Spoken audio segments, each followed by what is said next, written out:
เลย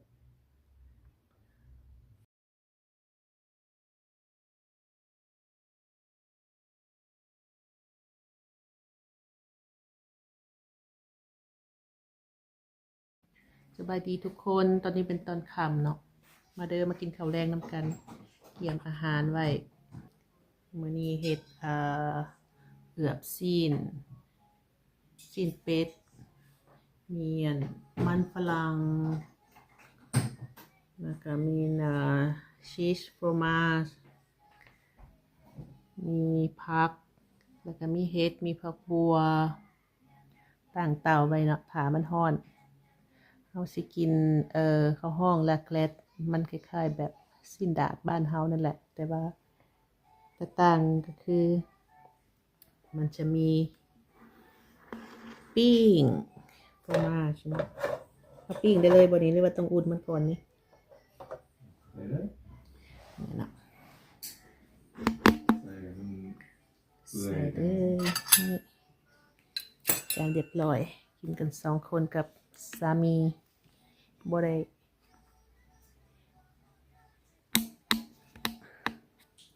เชิญแขกมาเนาะเอาอันนี้จะเป็นไฟดาดทอนๆทั้งรูปนี้เนาะ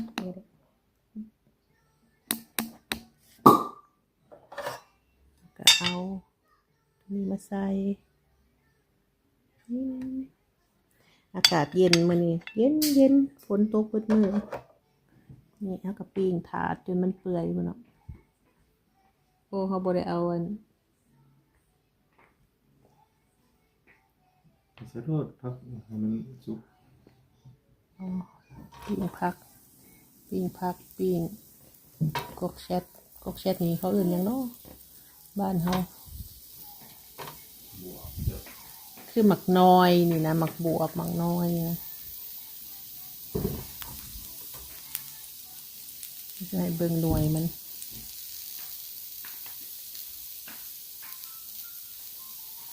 ไปหมักอันใดก็เอาลงไปปิ้ง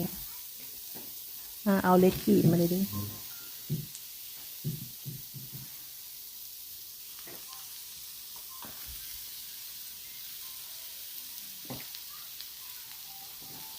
นะก็มันนี่เขาต้มหรือว่าเขาหนึ่งเขาก็ได้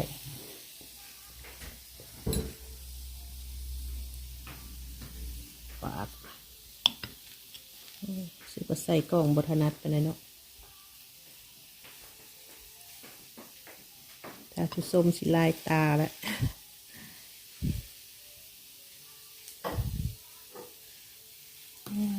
ตอนนี้8 โมงแล้วหิวตาลายเลย8 โมงแรงก็สิได้กินข้าวเตรียมอาหารพอเป็นป้อนข้าวลูกแล้วก็จะได้นั่งกินสบาย2 คน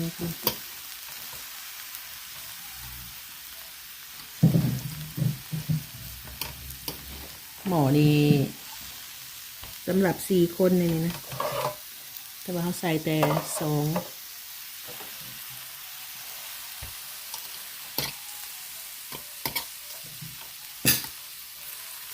24 ลูก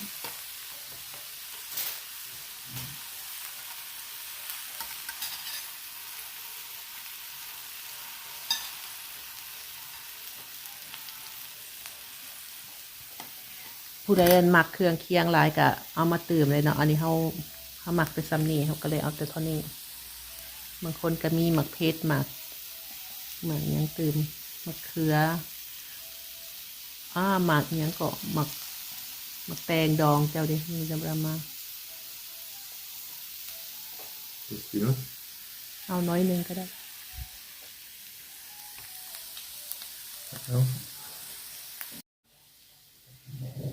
มาเด้อกินน้ำกัน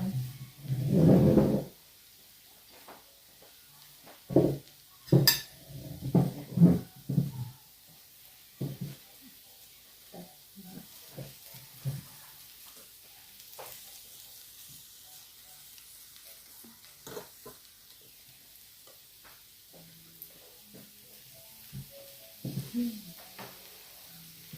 หนาสามีเอาลูกใหม่อีกอะฮอกโซจะได้เพราะว่าสินั่งกินผู้เดียวเฮ้ยเด็ดถั่ว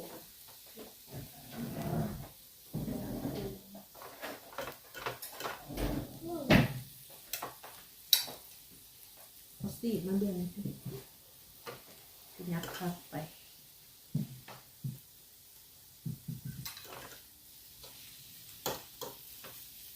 สีดาตัดสี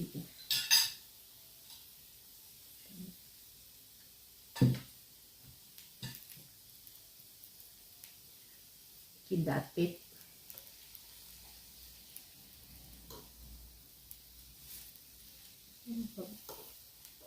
ถ้าเอาหมูวันชิลายกันก็ว่าจะมีพ่อเลยเนาะ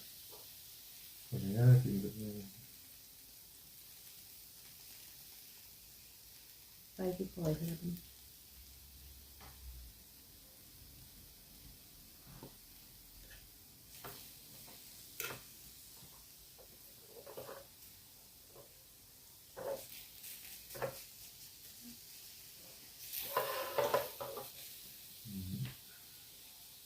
เดี๋ยวตัวนั้นมันทอดกวนดีว่าละ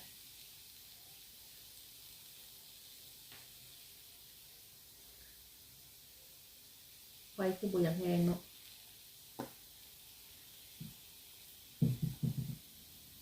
บดชว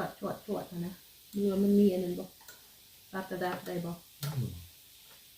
คนนี้แหละ คอยกินเนาะ เคยกินคนนี้เป็นข้าว เอ้ยอาหารคนหิวเขาจะกินไวๆอันนี้ซาไปคอยกิน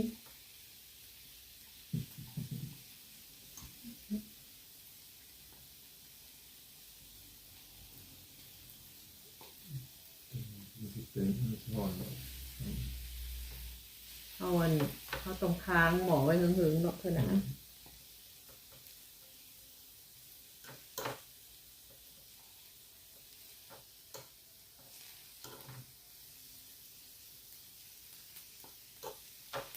ปิด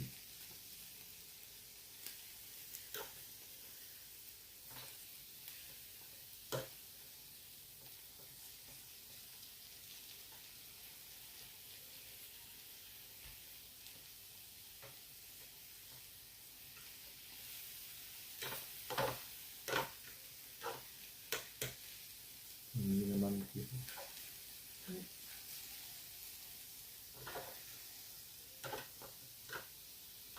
ฝนตกหลายมือเรียนกันเป็นวันหนาวเมื่อก่อนก็เห็ดเฟอกินละเมื่อนี้มาเห็ดซินดาดกินแต่มือเห็ดเฟอบ่ได้ถ่ายลงให้เบิ่ง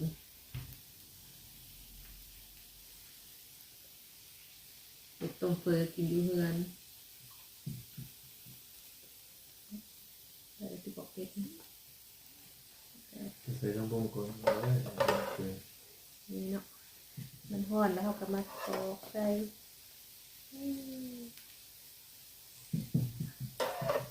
ใส่เกลือ ซองอันนะ ใส่เบิ้ลมีแต่ไม่ไหวเกินอ่อนกินท่านเลยชด สกัวไว้ซองซีมดูซีมไปอีกจะปลาสีเค็มหรือสีจาง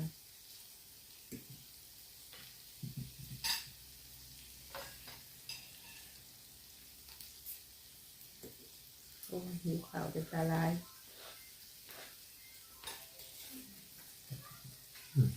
ไปกินมักโดในโบอีมเนาะ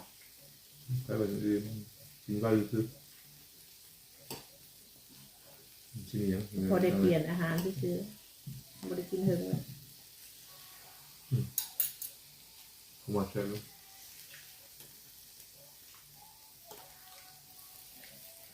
บ่มีจิตจอยหรอกของเจ้าเอ้ยอยู่เมืองหนาวก็ต้องได้กินแบบนี้แหละ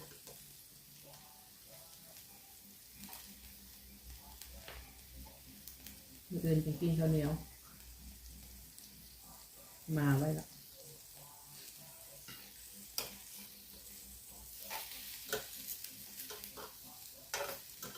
เดินสุดนะ แต่ละมื้อละคือหาแต่เมนูกินว่าสิกินหยังสิกินหยัง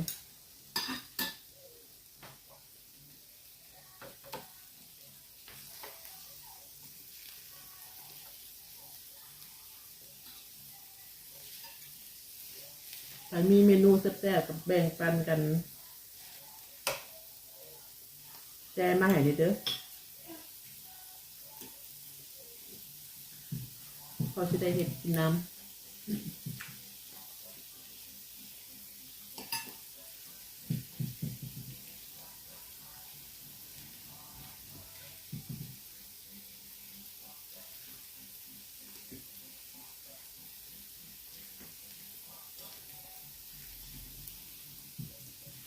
ืออยากพัดเพชรเนาะแต่ว่าช่วงนี้ผักโหระพามันอึดต้องเป็นช่วงยามห่วมอันนี้ก็เป็นผักโหระพาของฝรั่งบอกคือบ่มีเนาะเขาปรากฏเห็นอยู่ตลาดเขาบ่ปลูกยามตัวกัดอยากยามเขาบ่มี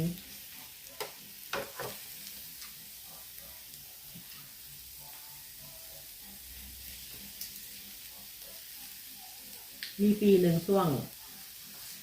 วงยามหนาวบ่สิแหละมักเพชรเมดเจ้าเอ้ยบ่ได้สต็อกมักเพชรเนี่ย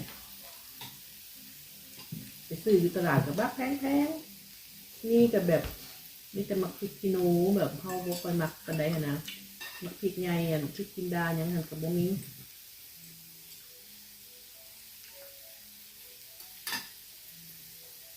แต่ก่อนแม่นมีสวนครัวสวนผักอยู่ทางหลังบ้านปู่ย่านะ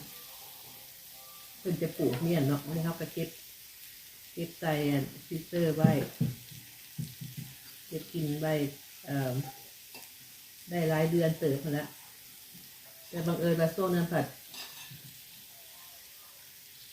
จริงๆได้หลายคนก่อนกินหลายคนเบิดในตู้เลยเซ็ตวันนี้วะคนลาวเนาะมักกินเผ็ดกินอาหารบ่มีเผ็ดนี่ก็โอ้ยคือว่าขาดอันใดอันหนึ่ง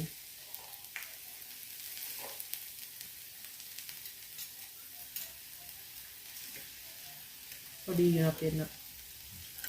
ยันแต่มันบนัวใส่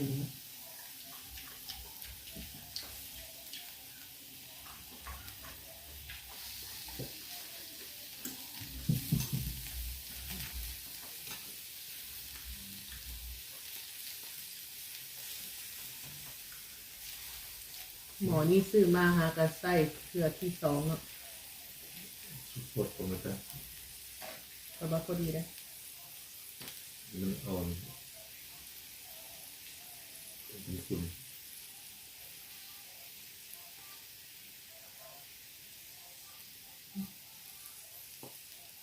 ดีขึ้น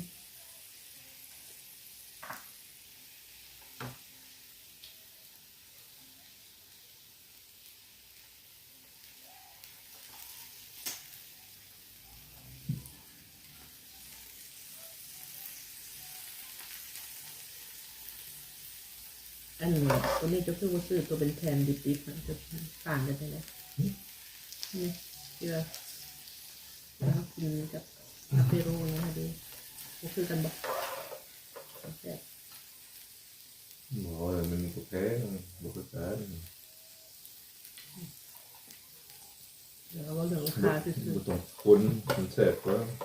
แล้วมันเป็นคนกับประมาณบุรสชาติมัน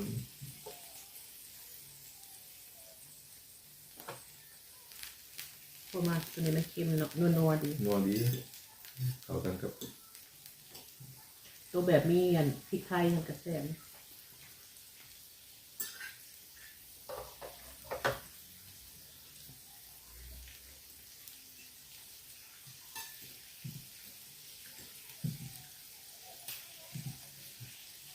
ผักเผ็ดหนึ่งใส่ในกินเลยนี่กินเลย อ๋อครับ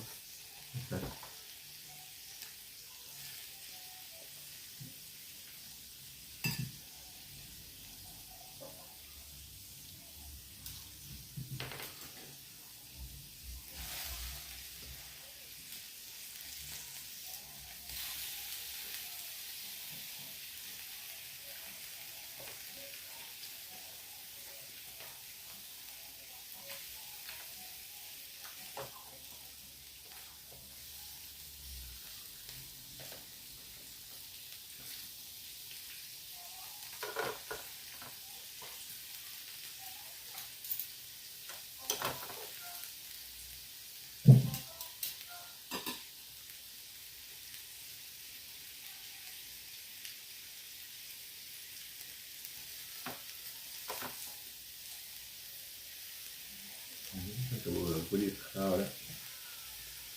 อืม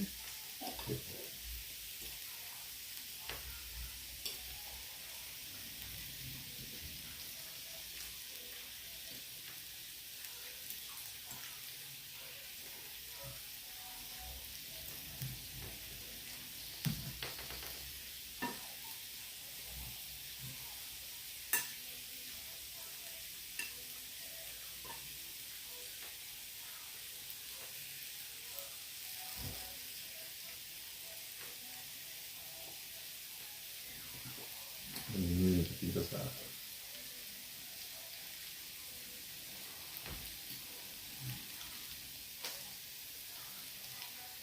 หลายคนหลายแต่ทุกวันยากกันเนาะ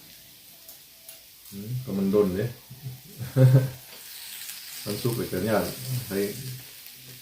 ได้ตัวนี่จะสุกเลย ถ้าไปด่ากินบ้านโมนพระเจ้าใส่หมอใหญ่ชอบบุญเดียวเบิดละปิ้งน้ำกระบอกทาน บัวใช่ไหม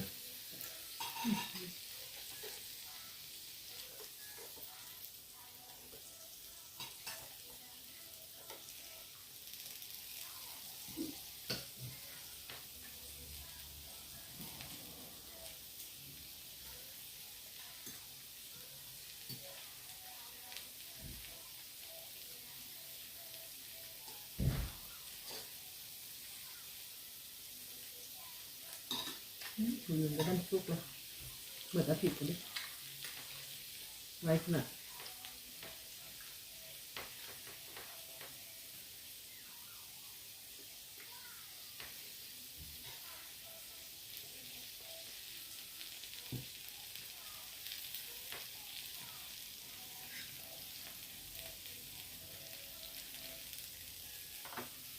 สามวันถิดอาก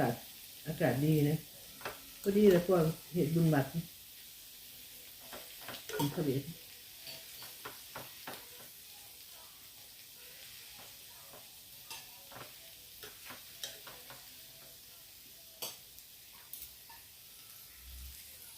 บ่ได้ไปวัด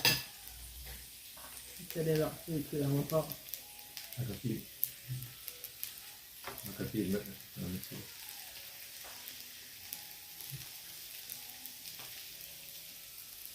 มันก็ตี ได้ที่บอก มันแห้งซื้อ ข่อยข้าวแหมร้านแข่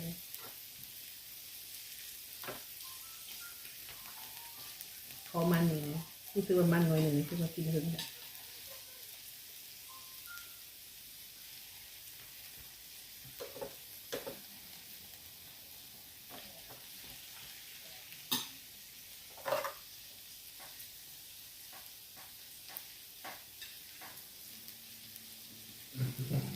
รอดตัวมาครับแล้ว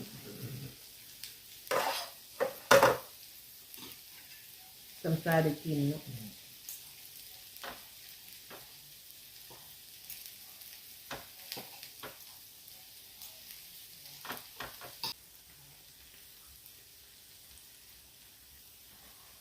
โอเคค่ะจะขอปิดคลิปแต่เพียงเท่านี้เนาะขอบใจทุกคนที่หักสุขหลายเด้อ